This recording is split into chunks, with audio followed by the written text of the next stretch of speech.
Welcome बच्चों। Last time हमने क्या किया था, कुछ प्रॉब्लम्स देखे थे on the basis of kinematical equations. ठीक है, उसी प्रकार हमारे पास में ये प्रॉब्लम भी आपके पास में है। देखो यहाँ पर ये प्रॉब्लम है, ये देखो यहाँ पे आपको ग्राफ दिया है और ग्राफ को समझकर आपको यहाँ पर कुछ क्वेश्चंस है उनको डिटरमाइन करना है। ठीक है, तो यहाँ पर आप ध्यान में रखें इन सब बातों को, क्या क्या दिया है। तो देखो सबसे पहले तो क्या कहा उन्होंने, a velocity time graph is shown in the adjoining figure. ठीक है, इस फिगर में आपको क्या नज़र आ रहा है। ठीक है, तो यहाँ पे देखो ये अप साइड में यहाँ पर वेलोसिटी वाई एक्सिस पर और इधर में टाइम दिया है एक्स एक्सिस पर, यानी ये वीटी ग्राफ है।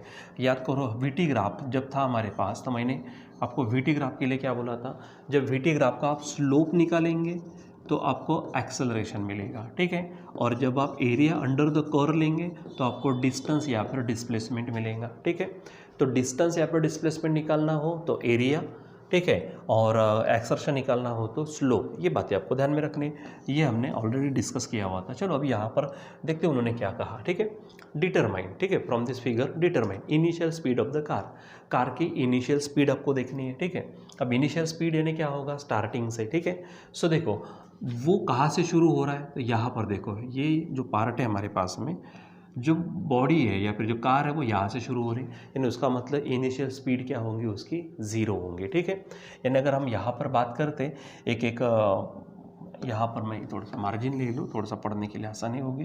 ठीक है, यहाँ पर देखो इनिशियल स्पीड, यानी पहला क्या हो जाएगा हमारे पास में, पहला जो क्वेश्चन है इनिशियल स्पीड ऑफ कार, क्या बोलेंगे हम, इनिशियल स्पीड, ठीक है, ऑफ कार की इनिशियल स्पीड तो वो होगा 0 मीटर पर सेकेंड। ठीक है, ये ध्यान में रखो आप, 0 मीटर पर सेकेंड होगी इनिशियल स्पीड।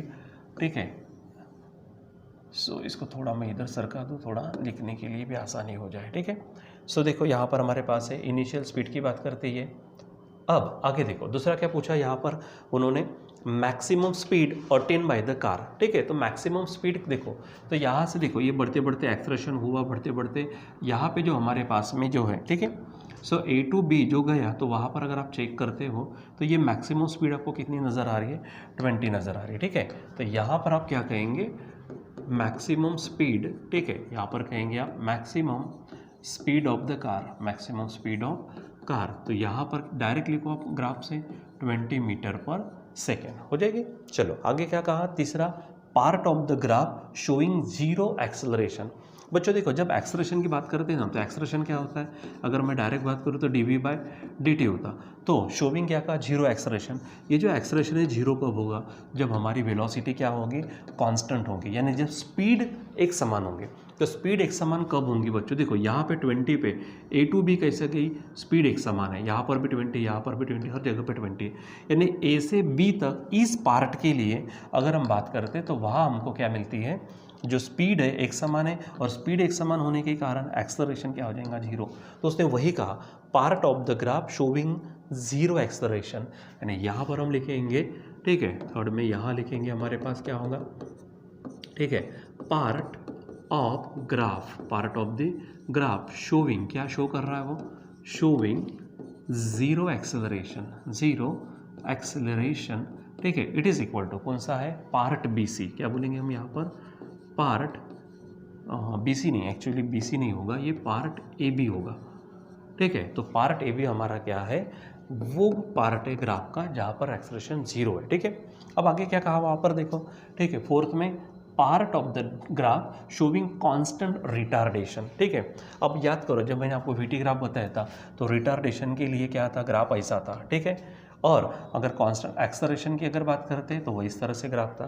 तो यहाँ पर अगर हम रिटार्डेशन की अगर बात करते हैं, ठीक है, यहाँ रिटार्डेशन की बात करते हैं तो ये देखो ये कांस्टेंट एक्सेलरेशन की बात हो गई, हमको रिटार्डेशन चाहिए तो ये जो पार्ट है इस तरह से ये होगा हमारा कांस्टेंट रिटार्डेशन, यानी नेगेटिव एक्सेलरेशन। सो कौन सा पार्ट है आपको जो बता रहा है वहाँ पर, वो है आपका बी सी, यानी क्या बोलेंगे यहाँ पर हम, पार्ट शोइंग कांस्टेंट रिटार्डेशन। ठीक है, यहाँ पर कांस्टेंट रिटार्डेशन लिखो, कांस्टेंट रिटार्डेशन। ठीक है, तो कौन सा पार्ट है वो आपका, तो ये है पार्ट बी सी। ठीक है, यानी जब आप 6 सेकंड से 8 सेकंड तक अगर विचार करते हैं तो यहाँ पे कॉन्स्टेंटली क्या हो रहा है, यहाँ पर वेलोसिटी डिक्रीज हो रही, कांस्टेंट रिटार्डेशन है, ठीक है। चलो अब यहाँ पे एक और क्वेश्चन है लास्ट, इसको देखते हैं हम। Distance travel by the car in first 6 seconds, ठीक है। अब यहाँ पर देखो ना बच्चों, डिस्टेंस कहा, मैंने क्या कहा था डिस्टेंस के लिए, तो पहले तो हेडिंग डाल दूँ मैं, डिस्टेंस क्या बोलेंगे यहाँ पर हम, डिस्टेंस ट्रैवल्ड बाय कार, ठीक है, by car in first 6 seconds, ठीक है, इज इक्वल टू, तो मैंने कहा लास्ट टाइम में भी बताया, अभी स्टार्टिंग में भी बताया, जब भी डिस्टेंस डिस्प्लेसमेंट निकालना हो वीटी ग्राफ से तो आप एरिया निकालेंगे अंडर द कर्व। तो 6 सेकेंड्स के लिए, तो 6 सेकेंड कहाँ से कहाँ तक है, यहाँ से देखेंगे तो यहाँ तक हमारा 6 सेकेंड, ठीक है। तो यहाँ से ये जो हमारे पास में है इस तरह से, सो ये होगा हमारा एरिया, ठीक है। सो इस एरिया को आप निकाल दो, वही आपका डिस्टेंस हो जाएगा, यानी क्या बोलेंगे, सो एरिया कहाँ से, ओ ए बी डी ओ, क्या बोलेंगे, एरिया ऑफ कौन सा, ओ ए बी डी ओ हो जाएगा। अब इसको हम 2 पार्ट में बांट देते, तो ये एरिया यहाँ से ये जो पार्ट है ना बच्चों, ये हमारा ट्राइंगल है, यानी क्या बोलेंगे, area of triangle O A E, क्या बोलेंगे हम, triangle O A plus area of ये जो पार्ट है ये हमारा क्वाड्रिलेटरल है, नाम दे दो इसको ई ए बी डी, क्या बोलेंगे, quadrilateral E A B D हो जाएगा ऐसा, ठीक है। चलो अब ट्राइंगल का एरिया आपको मालूम है बच्चों, हाफ इंटू क्या होता है, half into base into height, तो हाफ इंटू ये बेस होगा, तो बेस कितना गया है 0 से लेकर 3 तक, यानी बेस हो जाएगा 3, ठीक है, बेस क्या हो जाएगा बच्चों यहाँ पर 3 लिख दूँ मैं, इनटू हाइट यहाँ से यहाँ तक, ठीक है, तो ये 0 से हाइट यहाँ तक मतलब आएंगे तो 20 हो जाएगा, ये हो गया, ठीक है, ये एक पार्ट, ठीक है, प्लस यहाँ पर देखो ये quadrilateral E A B D, तो ई ए बी डी जो है तो ये एक रेक्टेंगल है, तो क्या होगा, लेंथ और ब्रेड, ठीक है, तो लेंथ या देखो 3 से 6 तक है, यानी 1 2 3, यानी यहाँ पर लेंथ हो जाएगी हमारी 3 इंटू यहाँ से ऊपर में आप ले लो तो ये कितना हो जाएगा 20, तो इसको आप सॉल्व करो अच्छे से, देखो 23 = 60, 60/2 यानी 30 प्लस यहाँ पे ये होंगे 60, ठीक है, थोड़ा आगे बढ़ेंगे तो यहाँ पर हमको क्या मिल जाएगा 90, ठीक है। सो यहाँ पे distance travel by the car in first 6 second is equal to 90 metre, ये हो जाएगा, ठीक है। यानी यहाँ पर देखो 0 20 ए बी बी सी, ठीक है, ये 0 20 ए बी बी सी और लास्ट में 90 मीटर, ये आपका यहाँ पर क्या है आंसर है, ठीक है। तो इस तरह से बच्चों आपको क्या करना होता है, जो भी आपको दिया गया है उसको बराबर समझिए, उसको बराबर समझने के बाद में यानी जो कंसेप्ट है उस कंसेप्ट को अच्छे से इस्तेमाल करिए और फिर उसको वहाँ पे आंसर निकालिए आप उसका, जो भी आपको पूछा जाता है, ठीक है।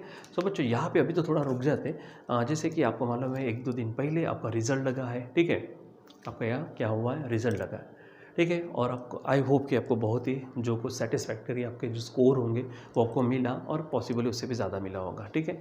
सो अब हमारा एक्चुअली हमने क्या किया कि हमारा जो 11 क्लास है, ठीक है, लास्ट 2 मंथ से हमने सब चालू किया हुआ है, ठीक है, धीरे धीरे करके हम हर एक चीज़ यहाँ पर पढ़ते जा रहे, ठीक है। और अभी हमारी एडमिशन प्रोसीजर देखो, इसके पहले तक जो भी हुआ हमने आपको किसी भी तरह का कि आप क्लास हमारा चालू करो, क्लास ज्वाइन करो, ये कुछ नहीं कहा, ठीक है। लेकिन अभी हमारा प्रैक्टिकल है, क्योंकि रिजल्ट लगने की आपको भी देरी थी, ठीक है, कि सर हम रिजल्ट लगेंगे उसके बाद में हम एडमिशन का विचार करेंगे।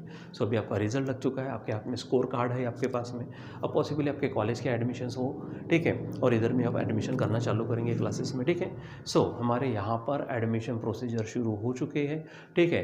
अब स्टार्टिंग से ही क्या होता है ना बच्चों, जो अर्ली बर्ड्स होते हैं यानी जो पहले आते हैं उनको सुविधाएं भी ज़्यादा मिलता है, हल्का फुल्का हर एक चीज़ जो स्टार्टिंग से करो तो मज़ा आती है, ठीक है। सो हमारी एडमिशन प्रोसीजर के लिए आप आओ, उसका एडमिशन प्रोसीजर कंप्लीट करो और जो भी यहाँ पे फैसिलिटीज़ आपको मिलती है उन फैसिलिटीज़ का आप क्या करो, पूरा का पूरा लाभ लो, ठीक है। सो बच्चों अभी हम यहाँ पे रुक जाते हैं, बाकी आप तय करो एडमिशन के लिए, ठीक है।